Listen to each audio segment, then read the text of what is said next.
Ouvrez les portes, c'est l'appel que nous lançons aux autorités israéliennes et égyptiennes à propos du poste frontière de Rafah. Ouvrez les portes, c'est laisser passer les journalistes, ceux qui veulent fuir Gaza, se mettre en sécurité. Depuis le 7 octobre, seuls quelques dizaines ont pu quitter Gaza. Et à l'inverse, ouvrez les portes pour ceux qui veulent entrer à Gaza, pour ces journalistes internationaux notamment, qui veulent venir couvrir le conflit, sans quoi nous sommes privés d'informations fiables sur Gaza. Le point de passage de Rafah, c'est le seul passage entre Gaza et le reste du monde qui ne soit pas sous le contrôle direct d'Israël, même si Israël le supervise, ne serait-ce que par la menace de bombardement. C'est un lieu où passait, avant le 7 octobre, de l'aide humanitaire, en moyenne jusqu'à 400 camions par jour. On est aujourd'hui plutôt à 14 camions par jour environ.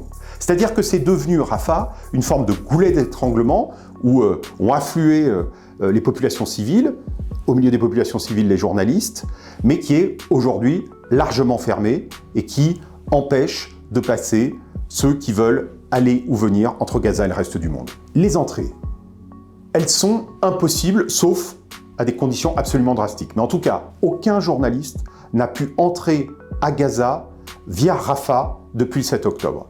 C'est un préjudice majeur pour notre droit à l'information. Parce que ça empêche les journalistes étrangers, internationaux, de venir couvrir le conflit, constater ce qui se passe vraiment sur le terrain. Et donc ça nous rend tous plus vulnérables aux thèses officielles, aux versions officielles d'un camp ou d'un autre.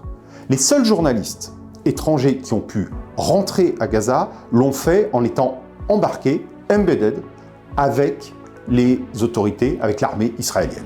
Depuis le 7 octobre, depuis l'attaque israélienne en rétorsion au massacre commis par le Hamas, près de 60 journalistes ont été tués à Gaza. Parmi eux, 14 ont été tués dans l'exercice de leurs fonctions. D'après Israël, les journalistes ne sont pas visés. Mais selon les chiffres du syndicat de la presse palestinienne, au moins 50 médias ont fait l'objet de bombardements qui ont entraîné la destruction totale ou partielle des locaux. Face à cette situation, il est très difficile d'agir, y compris pour une organisation internationale. À RSF, nous faisons ce que nous pouvons. D'abord, en établissant les faits, en les rapportant sur le plan international. Nous sommes en contact permanent, quotidien, avec nos correspondants sur place à Gaza.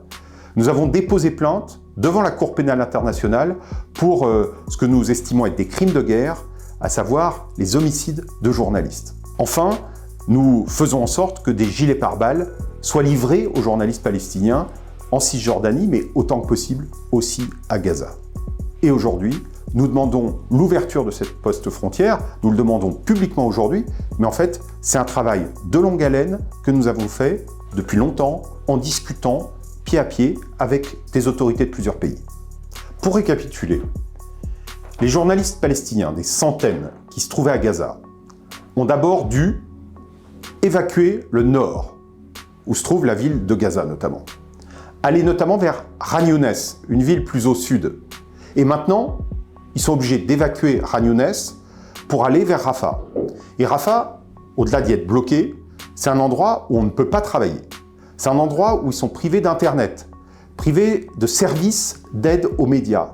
Bref, ils se retrouvent là, incapables de faire leur métier pour des raisons multiples, mais notamment l'incapacité sur place. Et notre droit à l'information est lésé, faute d'avoir des flux de journalistes entre Gaza et le reste du monde, dans les deux sens. C'est pourquoi nous demandons d'ouvrir les portes.